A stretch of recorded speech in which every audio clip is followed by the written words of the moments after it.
Assalamu alaikum. Today we discuss the new topic of accounting, that is the adjusting entries, and it's a part of a financial statement. ये financial statement का part है क्योंकि financial statement के अंदर adjusting, reversing, closing, opening और income statement और as well as balance sheet भी होती है.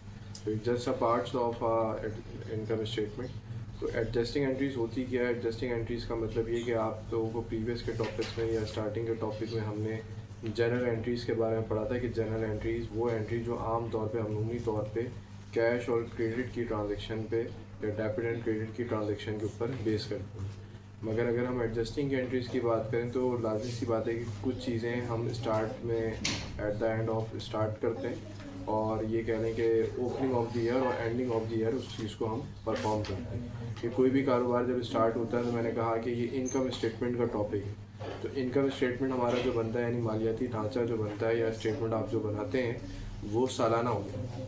अब ये सालाना है तो इसकी सालाना ट्रांजेक्शन्स होती हैं, वो रोज़ भी हो सकती हैं, वो एनुअली भी हो सकती हैं, वो सेमी एनुअली भी हो सकती हैं, वो मंथली भी हो सकती हैं. तो बेसिकली एडजस्टिंग एंट्रीज़ के अंदर हम रोज़मर्रा ज़िंदगी की ट्रांजेक्शन्स को परफॉर्म करते हैं according to the date, according to the adjustment के उन्होंने पहले क्या किया था और अभी क्या किया. एक एग्जांपल के तौर पे कि अगर आपकी सैलरी स्टार्टिंग में एक्सपेंस के तौर पे 3,000 रुपये और साल के आखिर में आपको पता चलता है कि सैलरी के जो अखराजात हैं वो 5,000 हो गए, तो ये 3 के अंदर 5 का जो इजाफी अमाउंट है वो ऐड हो जाएगा.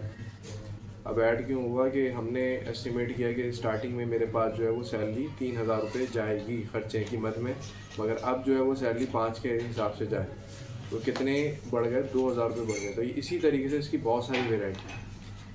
टर्म्स एंड कंडीशन वही यूज़ करेंगे general entry. Let's take the questions of the student के वो हम बताएं.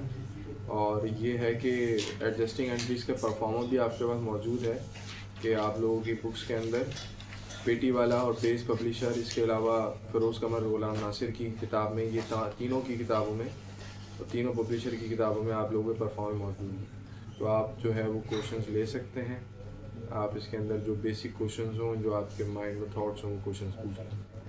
सर जैसे अगर हमारे पास जनरल होता है, उसे देख के अगर हम एडजस्टिंग एंट्रीज बनाएंगे तो कुछ मतलब सेम भी आ सकती है एंट्रीज के. अगर पहले भी जनरल में सेम थी एंट्रीज एंड बाद में एडजस्टिंग में भी वो एंट्री वैसे ही बन रही है, तो क्या इट इज़ पॉसिबल और नॉट? ये है ही पॉसिबल कि एंट्रीज तो सेम होंगी, मगर वहाँ हम सिंगल एंट्री पास करते थे. यहाँ हम डबल एंट्री सिस्टम लेंगे. किस तरीके से कि नीचे के साथ जो डेट ऑफ 31 दिसंबर और डेट ऑफ 1 दिसंबर दिया हुआ है दोनों से एडजस्ट करके पास करेंगे.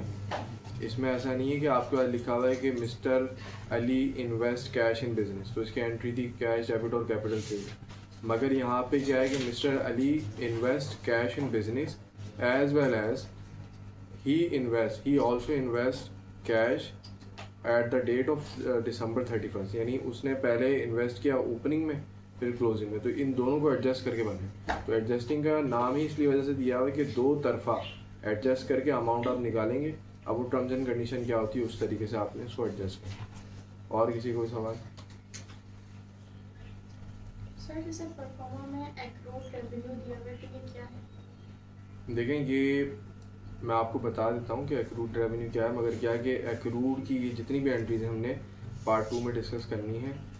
एक्रूड का मतलब है मज़ीद.